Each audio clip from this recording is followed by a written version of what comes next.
ముందుగా వేదికను అలంకరించిన ప్రజలందరికీ నమస్కారములు. ముందుగా అందరికీ సంక్రాంతి శుభాకాంక్షలు.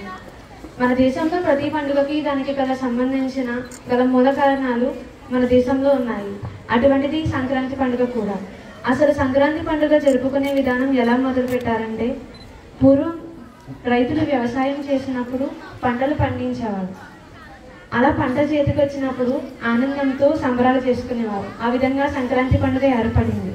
కొత్త పంటలు చేతికి వచ్చిన ఆనందంలో కొత్త అల్లులను పిలిపించి వారికి కొత్త బట్టలు పెట్టి పిండి వంటలు చేయడమే సంక్రాంతి యొక్క ప్రధాన ఆచారం. అలాగే భోగి పండుగ రోజున వేకువజామున లేచి పాత వస్తువులను భోగి మంటలో వేసి కాల్చేవారు. అంటే ఆ పాత వస్తువులతో మన కష్టాలు అలాగే పోవాలని పెద్దల ఆచారం.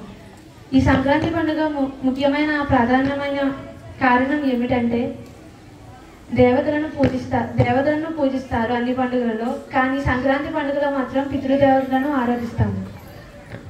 సంక్రాంతి పండుగ యొక్క పరమార్థాన్ని అందరూ తెలుసుకోవాలని కోరుకుంటూ నాకు ఈ అవకాశాన్ని ఇచ్చిన పెద్దలందరికీ ధన్యవాదాలు.